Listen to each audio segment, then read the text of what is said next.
Welcome, everyone. My name is Brian Hilton. I am a product marketing manager here at Cantaloupe, and I'm excited today to chat with you about smart stores.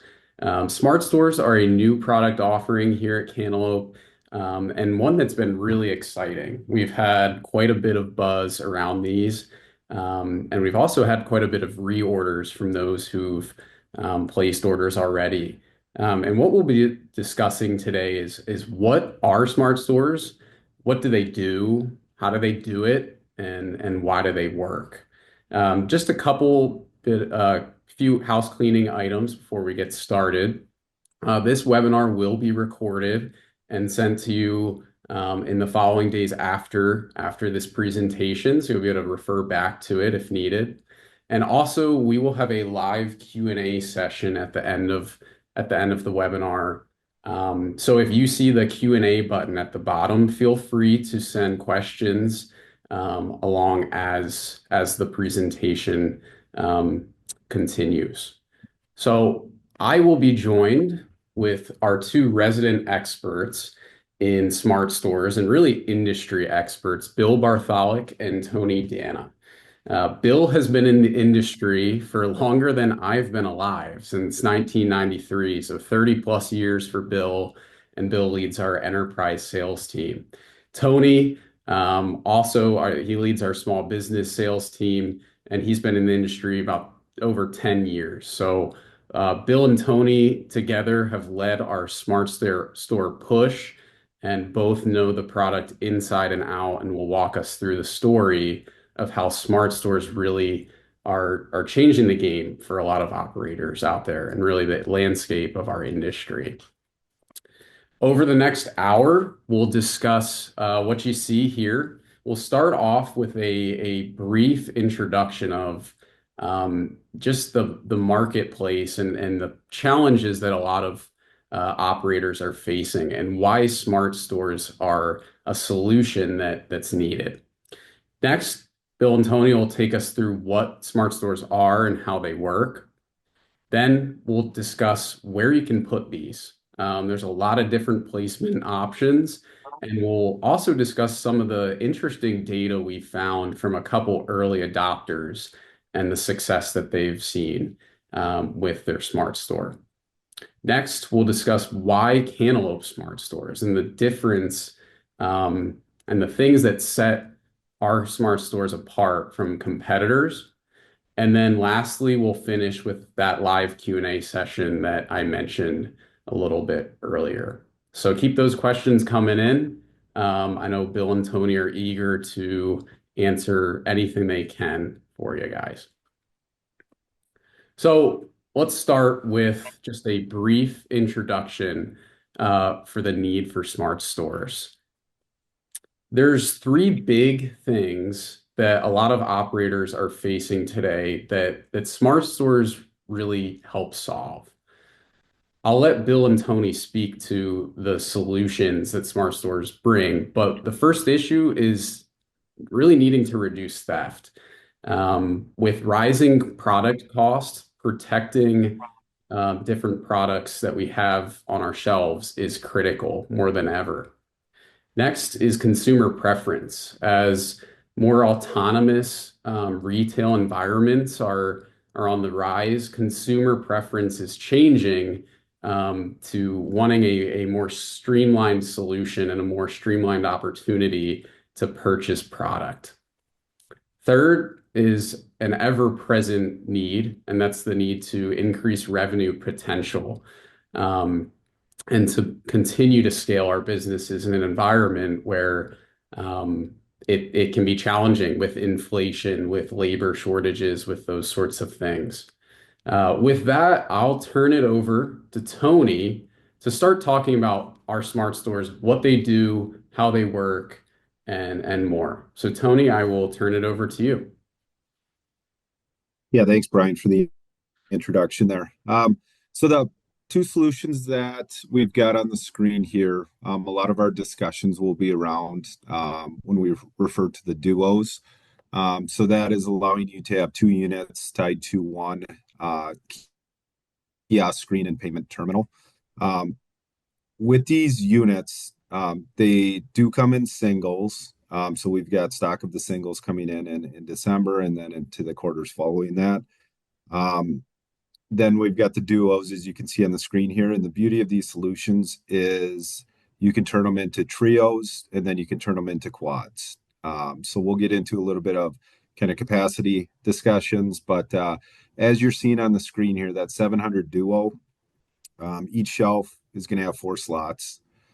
So that's going to allow you to stock, 48 different SKUs in a duo there. Difference with the 600, it's going to have a little less capacity.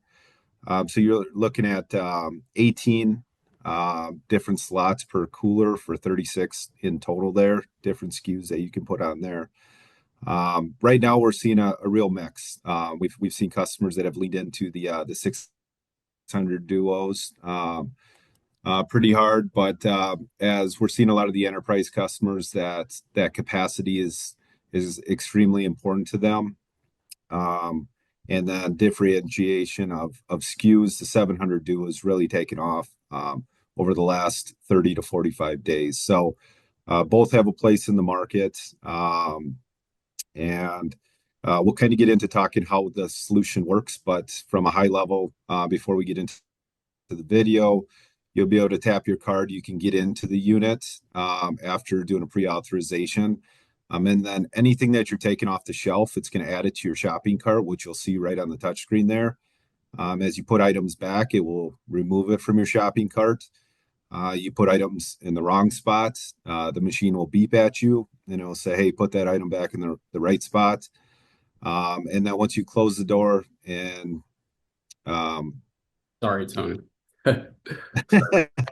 once you close the door, and there's a video, and we'll get into the video, and it's going to be a lot better when you see it. But you close the door, it's going to charge you for anything that you took out of the unit. So it's been an absolute pleasure to have this solution. Just over the last, I think we're at about 11 weeks since we introduced to this market, and we vetted a lot of different solutions out there. We landed on this solution because someone else over in Europe really vetted the product and had over 4,000 of these live active in the field. So they got tried and tested over there. And we want to make sure that we had a product that we were confident to bring to our market in the US.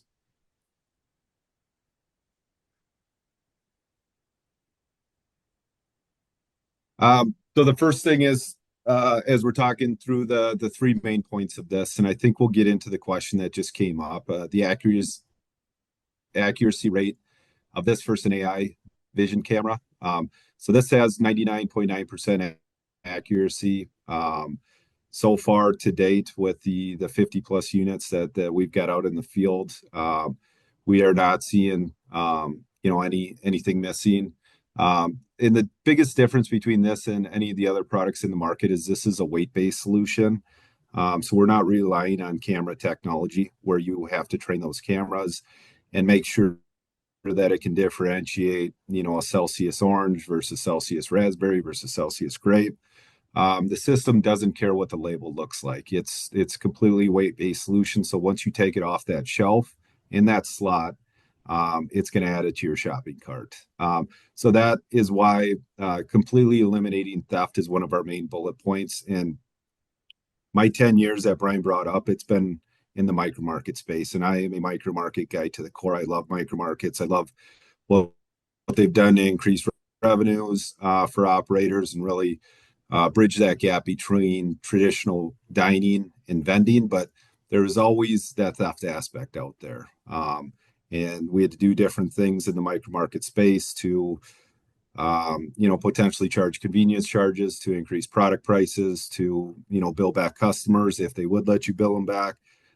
So this solution is really eliminating those hurdles that we've had as operators and technology providers, and you don't have to have those conversations anymore because theft should not be an issue anymore. So we'll kind of get into some of the locations, but really high volume locations that we all love, those warehouse distribution centers. The revenues are great on micro markets. The theft is not so great. Where with this solution, with some of our early installs, we're seeing the revenue is still really great with this solution, and now the theft is not an issue. So Bill will hit on the customer experience here. Right. So thanks, Tony. So Brian so eloquently said that I've been in the business since 1993 before he was born, right? So I remember when people brought bags of change, you had more change in your bag than dollar bills, right? So that was a completely different time. We've now, come so far as a business that we have these experiences now in this product line. So when you used to look at vending and traditional vending, and we still have it here, there's a piece of glass between you and your product, right? Or there's nothing between you and your product, right? If it's a micro market. With this experience here, you walk up to the store, right? You have the ability to look and see what's in there, and what you want to pick or choose. You tap your card, you open the door, it unlocks, and you pick what you want, right? If you don't want anything, right, you just close the door. There's no transaction, there's no cost, there's nothing, right? So the barrier of glass versus the ability to pay after you're done is a huge, huge, huge piece, and something that we really strive to get when we got to the smart store solution. Yeah, and then maximizing the sales potential. And we've got slides on it, but it's really exciting to see the multi-item transaction purchases with this. So obviously that's the big item that's going to increase revenue as your average ticket is going to be up. And then comparing to a vending machine, you can also collect the tax. So the tax is going to be broken out for you on the screen. You don't have to add it to the product price that you would in a vending machine. You can also price items more similar to, that micro market where had a lot of discussions in the micro markets when we were kind of getting operators up and running, and is get out of that old school vending mindset of increased prices have to happen by 5 cent increments, where traditionally you'd price something at a dollar. With this type of a solution, you can price it at $1.04, and then you can charge tax on top of that. So there's some really nice things with that. We're also seeing, I'm in a hotel room here because we were just doing an install. And it's a non-traditional food and beverage operator that's selling t-shirts, they're selling gloves, they're selling flashlights, compasses. So now you're not stuck by that barrier of that spiral, right? You could start to look outside of the traditional food and beverage items and have them available for the consumers, whether it's notebooks, pens, different things they could use in the workplace. And then there's also a unique feature of this. And if anyone does talk to their sales reps, after this webinar, the machines can be set up to do rental items. So one of the spots that we've seen a little bit of success here is we've been installing these is like a pickleball court. You may go to the pickleball court, but you don't have your own paddle. Now you can walk up to one of these machines. You can rent that pickleball paddle, and then you can also get a Gatorade there as a purchase out of the same machine. So it's very, very creative, and it's a different way of thinking than we've been used to with a lot of our solutions in the market. And hopefully those are all geared towards operators making more money. That's the ultimate goal. So yeah, let's maybe Bill, if you can take us through, I know Tony described the process of how the transaction works. Um, Maybe just walk us through here what we're seeing on the screen. Yeah. So again, you're going to walk up to the screen. Obviously, everybody's watching the video right now. One of the cool things, even before you start to interact with the store itself, is the touch screen in the front of it here. You can actually scroll through products and pricing. Sometimes that's important. You're talking like to the HR teams at locations. They want to know that people can see the price before they even actually tap the card. So I think that's a kind of a cool different differentiator. But you just tap the card or you dip the card. It unlocks the doors. You pull the products out that you want, right? If you don't want that product and you put it back, it's not going to charge you. Like Tony said earlier, if you put the product back in the wrong location, it'll give you audio and visual cues that you're in the wrong spot. Again, we've now brought a lot of these out to the marketplace. We're not seeing much of that, right? It's always a question. Hey, what happens when they take this or do this or do that? Most of the times they're just going to take it and go, right? 99.5% of the time they're going to take it and go. But that 0.5% of the time where they don't, that's where the audio and visual cues are huge, right? It tells the person that they're put in the wrong spot. There's someone behind them in line that probably say, "Hey, what are you doing, man? You're messing up the system," right? They don't really, it's a great piece. The one other thing as we're looking at this, it's funny because I've heard Tony and I talking here and Brian for the first few slides here, and here's solution a ton of times, right? So in reality, it's not really like, you think of like a piece of metal and a piece of technology on top of it. It's really a new solution for the marketplace, right? It's something different that wasn't here that everybody's wanted for a long time, and now we have it. So again, that's how it works. Simple as tap it, doors on lock, you pick your products, and you move on. Yeah, thanks for that, Bill. And wondering if you guys can speak to then how it's managed. So more from the moving from the consumer side to the operator side. Yeah, I would say equally as important, especially, as anyone on this call is looking into these solutions. And you're going to find more cost effective solutions out there, but at the end of the day, scaling a vending business is about speed and efficiency. And that's one of the big reasons we landed on this solution is how easy it was to set up and calibrate each one of these shelves and these slots. So as you open up the box, it comes with a weight. So each one of these units would come with a weight, and then you work left to right, top to bottom, and you calibrate each one of those slots. So it will take you anywhere from 10 to 15 minutes to get calibrating. And then on the install yesterday, after you've got each one of those slots calibrated, make sure it's picking up the weights. Now you can start putting products on. So you can actually merchandise the whole unit. Um, and then we'll get into the setting up of the inventory. So then you'll work off the touchscreen, select your product. It's in 1A, and then you take one off the shelf, and it's going to recognize what the weight of that product is. You take the second one to verify it, and then you can put the products back, and you just work again left to right, top to bottom, and you're planogramming the machine as you go. I've also thought this product was very well thought out, and um, we all assume that everyone should know where slot 1A is, or slot 1B or 2C, whatever it is. But they made it somewhat dummy proof. So as you click on slot 1A on the touchscreen, that slot 1A shelf is going to light up. So your driver or whoever you have on site there should be able to set this whole thing up. And it's very intuitive, and the whole screen really walks you through how to do everything. There are also cameras built into the top of these units. So those cameras aren't used for any AI purpose or anything like that. What we're actually doing is, let's say a consumer calls and says, "Hey, I got charged for 2 bottles of Pepsi. I only took one." You can say, "Okay, what time did that transaction happen?" And we can actually go pull the footage of that complete transaction. You can see what was pulled out of the unit. So that is, again, assisting with those customer phone calls that we all know on this call that we're going to get. I think Bill's going to touch on our Seed Pro and our Cantaloupe Go integration here. So again, when we launched this maybe 11, 12 weeks ago, one of our biggest needs and asks that Tony and I had was to make sure it integrated with our systems, right? Tony and his team works mostly in the Cantaloupe Go portal, right? And my team works mostly in the Seed Markets or Seed Pro portal, right? So we want to make sure we had both integrations available fairly soon after we launched, right? So we launched, like I said, 11 weeks ago.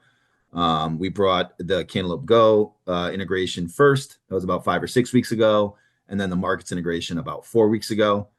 Really good news on both of the setups. They're both working great. I'm getting some feedback from some of our largest operators who use the system the most efficiently, that like even from a vending service to servicing this now, you're moving from 15 minutes to service 2 vending machines to 10 minutes of servicing this, right? So 33% reduction in service time. That's wonderful, right? That's a great thing. And then secondarily, is the increase in actual revenue that they're seeing as they do that as well. So service reduction and then revenue increase.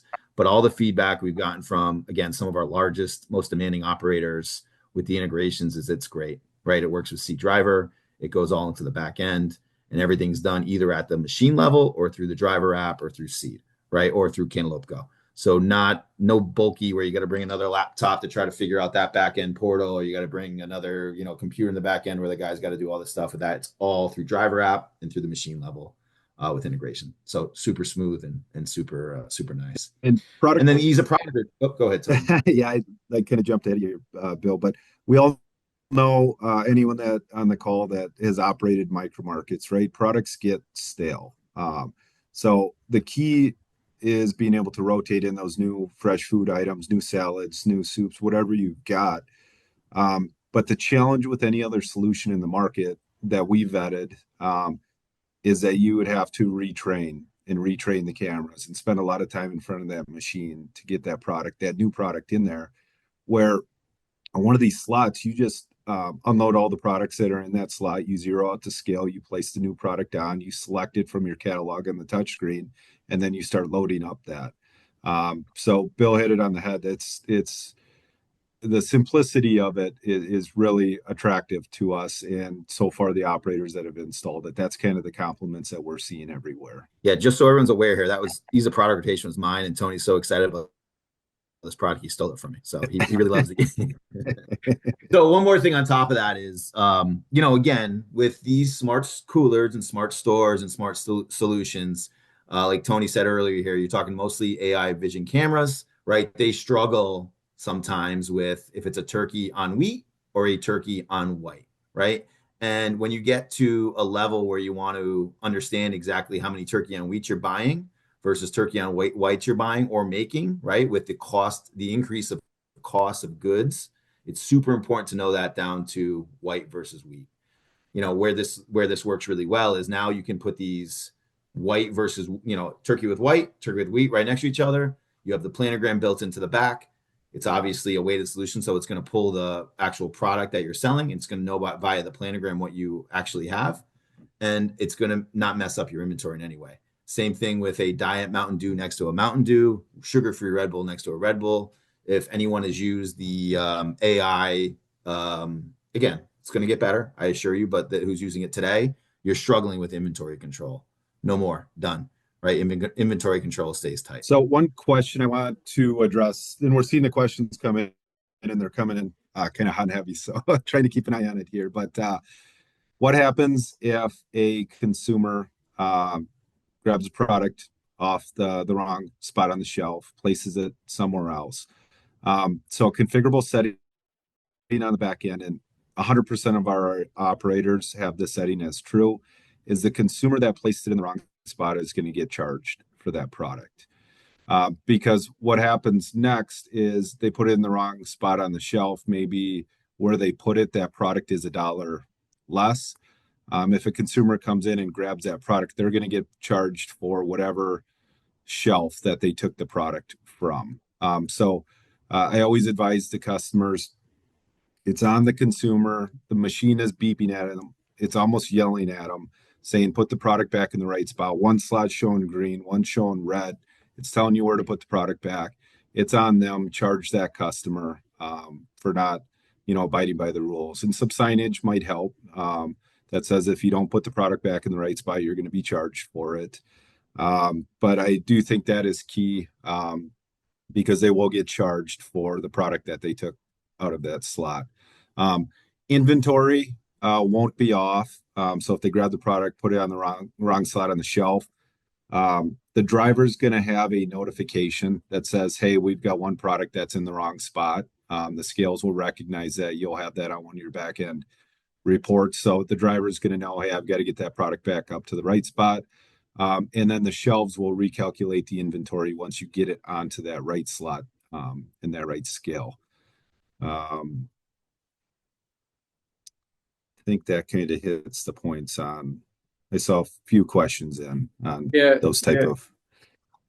Oh, sorry, Tony. I was going to say, yeah, and we can continue to answer some more of the questions once we get to that Q&A portion. Um, but I think that's really helpful to understand and just to kind of cap this section off in terms of how it's managed, how it works. Um, we recently had a photo and video shoot here in our office in Malvern in Pennsylvania. And I was shipped one of these units. I'm a marketing guy. I'm not a technical expert, right? So I had some firsthand experience in terms of how quickly it takes to get up and running with a machine like this, even from a consumer standpoint, how easy it is to use. And quite frankly, again, I was blown away. Um, I don't think that's just a biased statement. I think I would have say that if I didn't work for Cantaloupe. This store just simply works. It was really quick to set up the planogram, really quick to stock the product. As Tony and Bill have mentioned, the different light cues that come up and show you where to put things, show you where to put them back, were extremely helpful. The audio cues were really great as well. And Tony, I think you mentioned it yelling at you if you don't put it back in the right spot. It quite literally does. It's pretty cool. And it also draws attention, I think, to if you're in an open environment, this machine's turning red. There's there's a voice essentially saying, put it back in a different spot, right? And I think that's a nice enforcement as well. So pretty quickly, I felt confident in managing it. And then we had the photo shoot earlier this week, and everything went pretty smoothly in terms of operating the unit. So just to summarize what you both are saying, it is very user friendly, intuitive, and it doesn't take a long time to get up and running. With that, we will transition into, I think, one of the really cool parts about, um, the smart store, and that's the diversity of locations where you can place these smart stores, as well as we'll take a look at some of the specific spots we've put these already and the data we've seen come through from there. So, Bill, Tony, I'll turn it over to you guys. Yep. Thanks, Brian. Yeah. So where can you put it? Anywhere? Is that a good answer? No, I mean, anywhere is maybe the best answer. But what we've seen so far, um, there's a lot of different places where this has worked so far. But I mean, you can go as far as a warehouse, right? Like a traditional micro market in a warehouse that has maybe higher shrinkage, right? Great spot for that to turn into a more of a controlled environment. We've seen that, and we've seen that sales hold up really, really well with shrink going to, virtually zero. Also in high-end residential properties has been a huge, huge area where this is working really, really well. We focus on that as a company, and we see a lot of potential there. But that's a great spot for these fitness centers. Again, that's done really well for us. Tony will talk through some of the ROIs on that in these next few slides. Car dealerships, where again in the maybe in the old days you thought that was just an old vending machine and a bubble front beverage machine and just let it go. We're seeing really good profitability and ROI in those type of locations. And then honestly, universities will be huge once it gets going. We already have some in universities, places where previously you had to have vending machines because of shrink concerns. We've had operators now put these smart stores there. I spoke about a little earlier, but you're seeing huge lifts in total revenue and profitability due to the fact that you can sell different products in there now, right? You can sell muscle milks and Uncrustables and whatever you want to sell, and it's increased profitability a ton in those locations. Okay, I can move into. So I think Tony now is going to get into some of these actual ROI from what we've seen so far. Yeah. So the first one here, so referencing back to one of the first slides, is 600 duo. So what you're looking at is a 600 duo. And this replaced two vending machines that were in there. And the operator was a little hesitant. It's more of a mom and pop gym. He didn't know, is it going to do? the first week the operator called was ecstatic. So sales were averaging, nearly $90 per day. You had 958 transactions over the course of 54 days. And he's seeing 25% of multi-item transactions. That average transaction is right around $4.74. So his total revenue, over 2 months, he's looking at nearly $2,500 a month. So it really opened our eyes. Again, kind of what Bill just hit on there. So you can see there's anything from muscle milks to energy drinks to protein bars. So it's all the products that we're used to selling. They just seem to sell a bit quicker through these smart stores. Yeah. And I think a lot of this, when you have locations like this where you're like, well, okay, do I just put a vending machine? Does the location want a vending machine, right? Is that something they're looking for? And they say, no, we want something a little fancier. All right, let's go with a micro market. Now you start to run in, it's 24/7 and it's, midnight or 2 in the morning. Do you start to get some shrink and things like this, right? And I look at it a lot of the times where you're actually offering, I'm going to say it again, this is probably the 25th time it's been said so far in this call, but a solution, right? So you're working with this location. You're not just somebody who's providing them just a couple vending machines or whatever. And, if they think it jammed yesterday and tomorrow it jammed again, they're just going to look for a new vendor. You're providing them something that's valuable to their people, right? It's going to be valuable to the people who go in. It could help drive more, who knows, drive more people walking into the Well, fitness center. So things like that. piggybacking Super off what you're important. saying there, Bill, is how did people grow micro markets, in the early days? They went into these locations that had a bank vending machine and they said, hey, I want to offer this new high tech, micro market here. So it's a really good opportunity to gain some new business. You've got this new high tech solution. It's going to elevate your brand, as this fitness facility here. Now people look at, potentially that it's more high tech fitness facility that they have because of a solution like this. So I definitely, because this solution replaced, two standard vending machines that were there, and it was very easy for the operator to go in there and pitch this versus that. And that's how he won that business and got these numbers happening. What's the next one here, Brian? Next one, 700 duo and a Okay. Yeah, so warehouses, kind of leading back into, we didn't know where these operators were going to install these units. Early on, we thought it was going to be,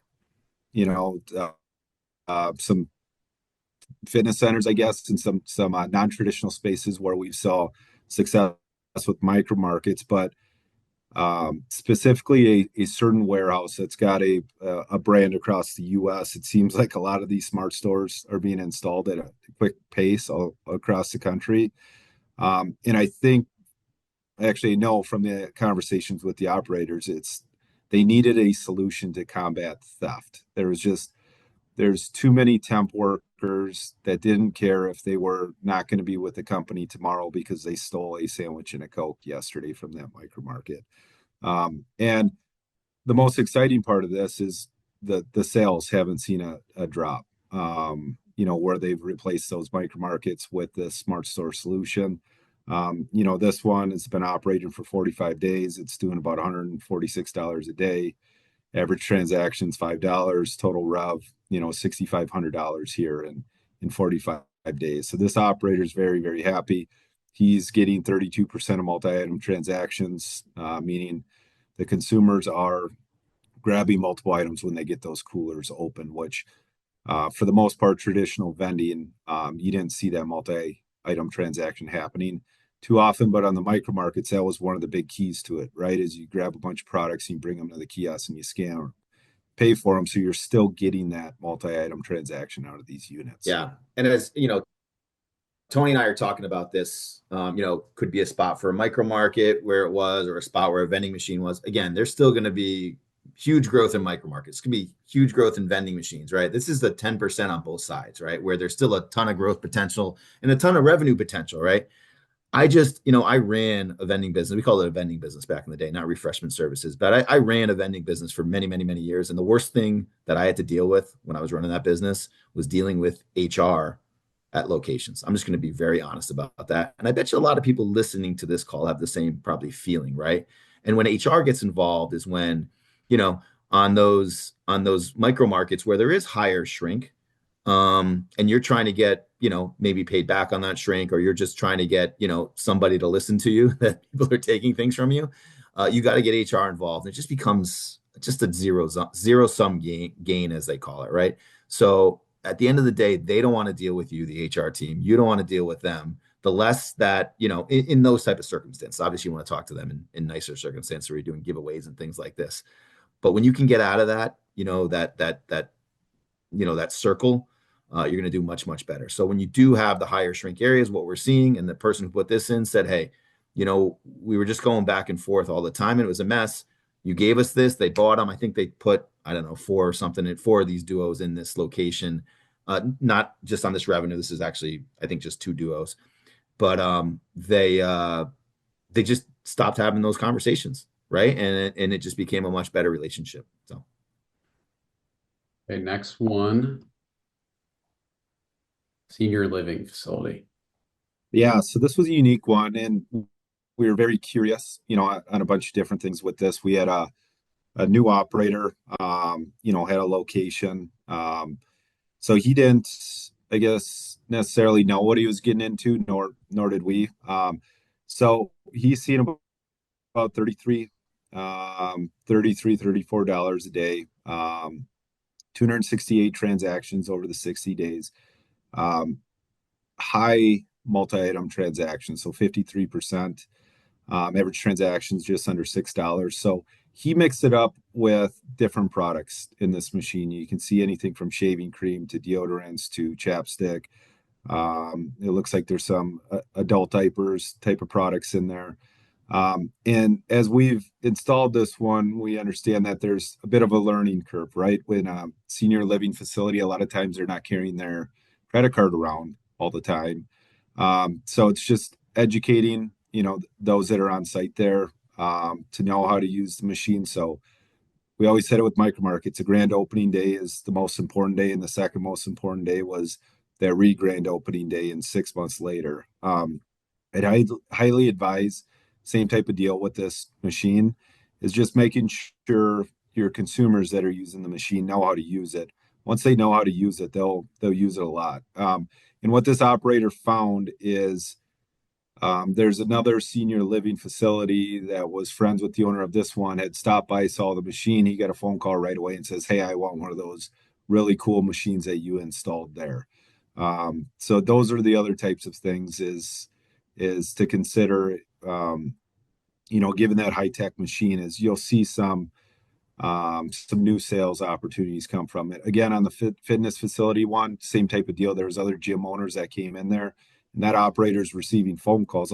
Unfortunately, a lot of those phone calls are outside his service area, but he's given them to us and allowed us to find other operators, to operate the same type of Yeah, thing. and this is a funny one. Just a little story on this one. I think we noticed one day, when this is kind of early on, we saw they bought 30 bags of Lay's potato chips at one time, right? So if this was traditional vending, that never would have occurred, right? You never would have got that sale. They would have gone to the local convenience store, but it was so simple and so easy. They just pulled it out of here and took the 30 bags of chips. They probably had a lunch or something for the nurses or something. So just very interesting. Okay, and our final example is the car dealership. Bill, I know you got a lot of passion for car dealerships, so why don't you take this one? Yeah, so this is a cool one. Again, as I always love to say, I did this for a long time, had a lot of car dealerships. Car dealerships, a lot of the times for me, were just have an extra, I think I said this earlier, an extra, four wide snack machine and an extra beverage machine, and I'll throw it in there and see what happens, right? I do think with the changing way behaviors that people have today, like I actually have some people on my team who used to work in the car sales game, and one of the big things they did is they want to make sure people stayed, right? So when it's just a couple of vending machines, you give them $2 or $3, and you buy a Coke or a Mountain Dew and stay and wait while we're doing the deal? Probably not, right? They probably just kind of roll out to the local coffee shop and may never come back, right? So again, this is, as we say, this is something that can keep the person there, right? So when you're pitching this or talking about this to a car dealership, hey, especially if it's the right size, we have, you can get fresh food in there, you can get beverage in there, you can give the guy, whatever. You can go open it up. They can have whatever they want. You can keep them there while the deal's being done. Very important for those type of locations. You can see the transaction volume on this one too. You can see what they're doing. $160 a day. Again, almost 600 total transactions. This is only in 20 days. I mean, multi-average, huge numbers. And if you look at this one here in the back, it's a quad, right? And we'll talk about this a little bit here as we go forward. But, you have the one payment device and you have the 4 coolers. So you're doubling up capacity, right? So 2 sides to the equation. You're getting, sales lift, but you're also getting, more time between service. So very, very, very successful so far. Yeah, and Bill, so you just mentioned the quad, and we'll dive into next really that the factors that set these smart stores apart. So I'll hand it again over to you guys here. Walk us through some of the things that make our smart stores different. We'll start with reliability.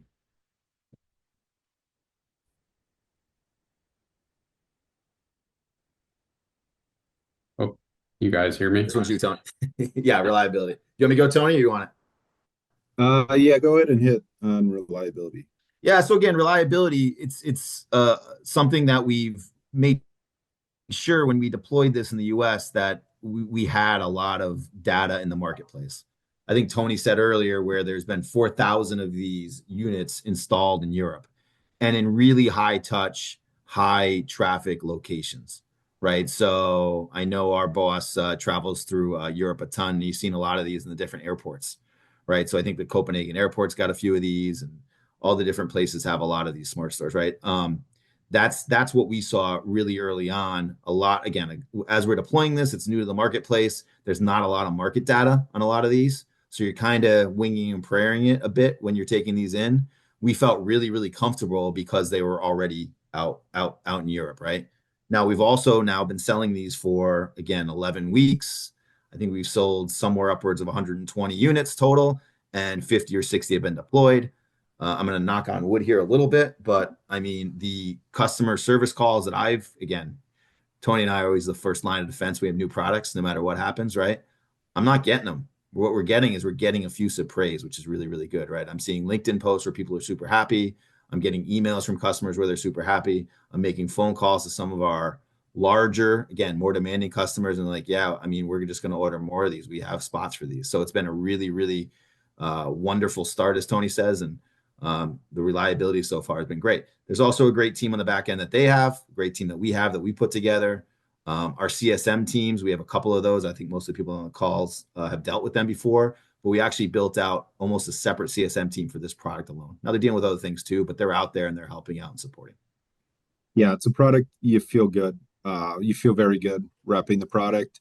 And we hope our operators feel the same thing as you're going into your customers. You want to feel super confident about a product. And I think you've got one here with this. And Yeah. then, yeah, go ahead, Brian. Yeah. So yes, storage capacity. Yeah, go ahead, guys. Yeah. So again, storage capacity, and I think I'll actually kind of touch on this on both of these slides. So when you look at storage capacity, you have the 600 unit, can hold about 288 SKUs. And then the 700 Duo, again, these are the Duos, a 2-sided equation, can hold about 384. When I say SKUs, I mean products, right? So the total products, right? So if you look at that versus the average, sell point we're seeing, I mean, it's a nice throughput even when you're just putting the Duos out there, right? And then when you look at expanding it, which would be on the next slide, Brian, that's where we're seeing a lot of people start with the Duo, right? And then adding additional, right? So if you start with a single, it stays as a single, right? Again, there's a lot of spots for that, but when it starts as a single, it's going to be a single, right? No issues at all. That's a great one. It's got the payment device and good to go. But when you bring a Duo in, which again is where we're seeing the majority of the sales, you can make it a trio, right? So you can add a left or a right, right, with the same payment device, or you can make it a quad. Okay, so that one payment device, as you saw on the slide, probably 3 or 4 slides back with the car dealership, now that's got four. So if it's a 700, you're doubling the capacity, right? 384 to, if I could do math, I'd do it for you. I don't know, 756, I think that would be. But you're talking a lot more products. You get that half full, multiply it by $3. You're talking $1,000 each time you go there when you have a quad, right? That's really great dollars in your pocket, right? With the 600 Duo, again, somewhere just under 600. Now, we're also seeing people where they're saying, yeah, okay, I like that, but there's a really high throughput, right? So I'm a little nervous. The throughput's high. So I need to have more than one payment device. So as you saw, I think, again, earlier with the facility where you saw the Duo in the warehouse, they actually have a couple of Duos, and then they're adding different coolers on the side, but they want more payment devices because they want more throughput, right? So again, that's choices you make depending on the sales velocity. But you look at a car dealership where you'll probably see people through the day at different times. It's not like they're going to go run there at noontime for lunch versus you're somewhere where the whole facility shuts down at lunch and they go into the break room. You're probably going to need more POSs, but you have the optionality and the flexibility to be able to do what you want, which I think is really cool. Next one, ROI. Yeah, that's ROI. It's probably the most important topic. Anyone in the vending industry, we're fighting over nickels, dimes, quarters. So there's a couple different ways. ROI, I guess, is calculated based on our conversations with operators, based off sales data alone. On majority of these, we're seeing anywhere from a 6 to 12 month ROI. So the operators generally feel pretty good about that. But where a lot of our conversations on ROI has been extremely eye-opening, again, a micro market guy to my core, and I love them. Some of these warehouse locations that we're seeing 20% theft, these operators are telling me the ROI is immediate because they're cutting a $20,000 check every single month. The location was. So we've got operators that have the location now covering the cost of these because they're paying that $20,000 a month check for the theft, which they built into their contract. And locations saying, hey, find me any solution out there. And we'll pay for it. We can't handle making that investment on this anymore. So the other part of ROI is retaining your business out there as well. So some of the operators, need to, or have been looking into ways to upgrade their current machines that they have out there. So ROI is just as important as getting the next level of technology in there that gives a similar experience to the consumers with more options.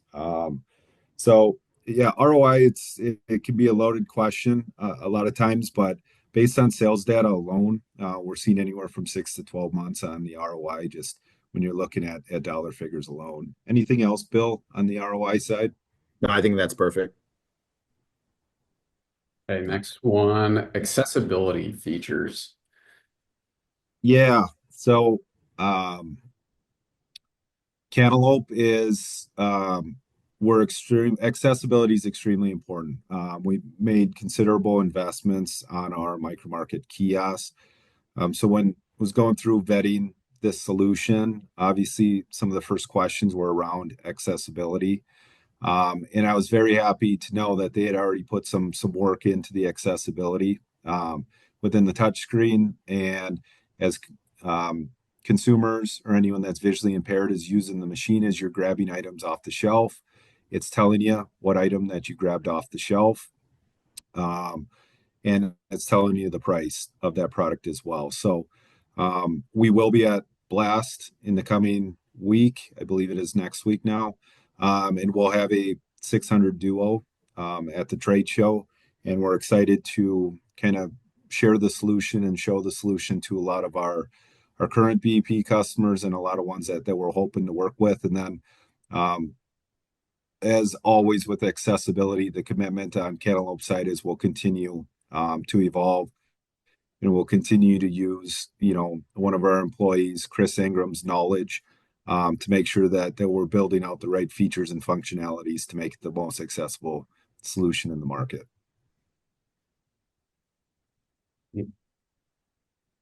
Okay. Very So with that, I know we have quite a few questions that have come in, so we'll do our best to Well, Brian, answer. I got a couple I want to answer quick if we could, if that's okay to Yeah, start. yeah. Go ahead, Bill.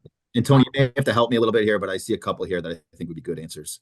Total time to set up and configure a cooler at startup, before install, including the camera and shelf and setup and fill. And then the follow-up, how long for driver fill at first visit. This is somebody who uses C, Tony, and when the cooler's half full. So I know that answer, but like the total time for setup and configure at startup, let's say that the it's unboxed, it's ready to go. What would you kind of, and again, be maybe a little bit, higher than lower on that. Yeah, I would say budget for an hour. And you get quicker. So from the first one I did it, I uncreated it, didn't look at any instructions. So it took me probably an hour and a half, but the install that we did yesterday, once we had the products in front of the machine and we calibrated the shelves from start to finish, it took us 45 minutes. So if you look at an hour, it's a good time frame. Yeah, and then if you're using seed and it's half full, I got some feedback from operators on that one, so that's a good answer. But the one I got was about 10 minutes to fill using seed when you're using the seed driver, about half fill. They did I think that was about 450 or $500 worth of sales. So that's probably about half full, 10 minutes or so to do it once you got going. So really smooth and pretty great. Information transmitted. That's a great question. What's needed for connectivity? There's a few different options here, right? You can plug in, right? You can plug into the Ethernet port for sure. We do sell a SIM using T-Mobile, right? Through the POS, and then you can obviously use your your solution for connectivity that you use for micro markets. I don't know if Tony, if you see any here, I'm just kind of zipping through. Yeah, I see one. Would my employee that needs to refill have a key or way of entering the doors without setting off the sensors? So we'll set up drivers with their own permissions, and on the screen there, they will be able to log in with those permissions, and that gets them into the back end to do all their setting up of inventory or restocking. Or if you're on site, you added a new product, you need to sync it up. That driver would also be able to do it through there. Let's see another question on alcohol, beer, and wine. Not yet.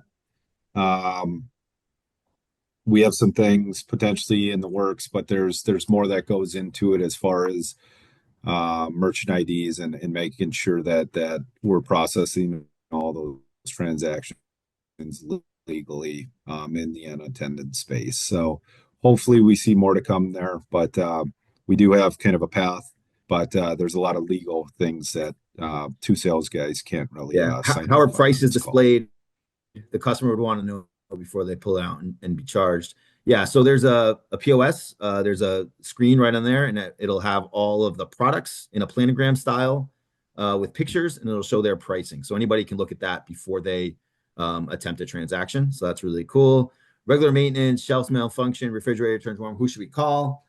Great news there is we are distributing these throughout North America, right? And we have our own support team behind that. So we have a full support team in the US that will support maintenance issues and any concerns like that. Tony, any add on that or no? No, that's it. Another question here, just 3 minutes being conscious of what we got. Is there a hold on the customer's card? So that's a configurable setting. This solution is unique. So you can configure the pre-auth amount. So my advice always is whatever your most expensive product is in that machine, make sure the pre-auth is for that amount. So the install that we did yesterday was all very high price products. So we actually did a pre-auth of $100 at that location.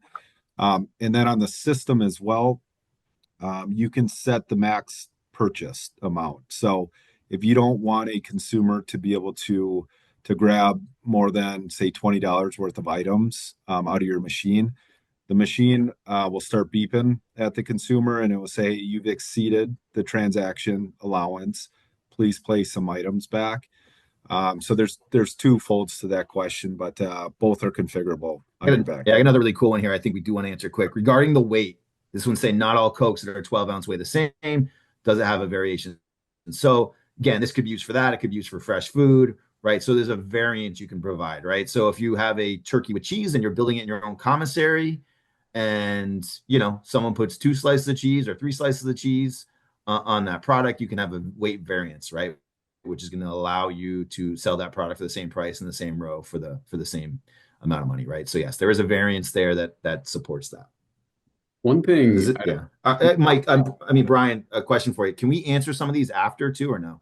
Yeah, so that's one thing I was gonna say. Okay. I'll have all of these questions that I'll provide, and so if we don't answer it live, I'll be sending these to Bill and Tony and their team, so they'll be able to answer after the webinar. One that I did see that I just want I think it's really important that we note is in terms of the options of ambient, cooler, refrigerated. Can you guys speak to that? What are the options for the smart stores in terms of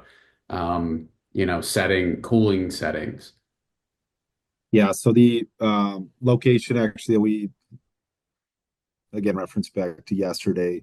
So those were all ambient products, and we raised the temperature of the cooler up to, I think it was 50 or 55 degrees.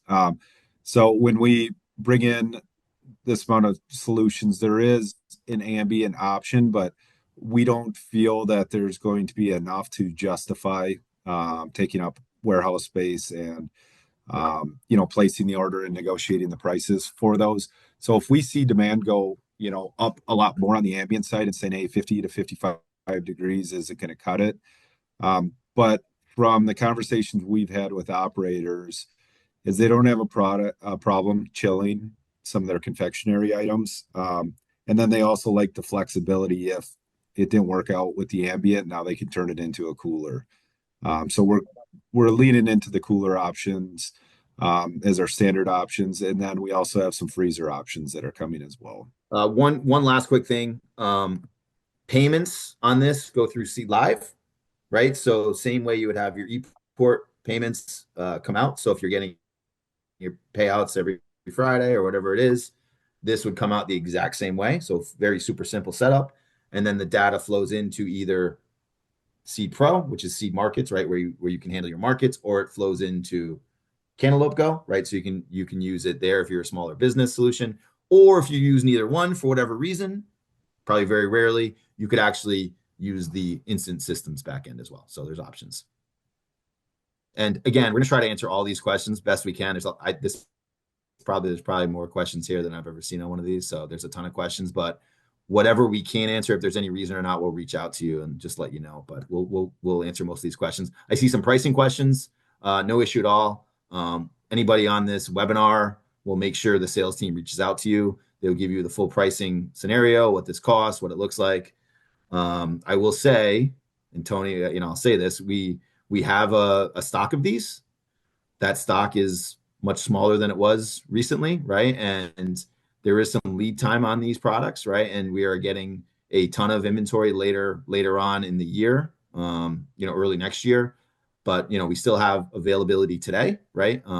That is decreasing as we go, but just I want to make sure people know that that's not a selling. Oh, maybe it is a selling diamond sale, so possibly it is a selling tactic. But truthfully, we don't have that many left. So if this is something you're looking for or want to do, you should jump on it now. And then again, we're getting a ton of data back now, and there's such great ROI. And we'll put together, Brian will put together a ton of different marketing materials behind this, so you can see what that is as well. Yeah. Yeah, so I think as we wrap it up again, I'll be submitting your questions if you've asked one over to Bill and Tony and their teams. Otherwise, I'd encourage everyone if you have additional questions or maybe after you've had a chance to think through some more things, more arise, contact your sales rep or email sales@cantaloupe.com with those questions with your interest if you're interested. Again, as Bill just mentioned, these are going quick. So let us know, and we'd love to get in touch with you. Bill, Tony, any closing thoughts or any closing sentiments? Everybody's very busy, especially in the vending business. So thank you for taking time, spending it with us. We feel very confident with this solution, and we think it can really make a change in a lot of your businesses. So thank you again. Yep, same. Really appreciate being on here and really appreciate all the questions and the interest. Yeah, we're super excited as a company. Yeah. All right. Well, thank you, everyone. Bill, Tony, thank you both. And we will see you for our next webinar next time. Thanks. See everyone. Bye. Thanks, Brian. Thanks, Brian.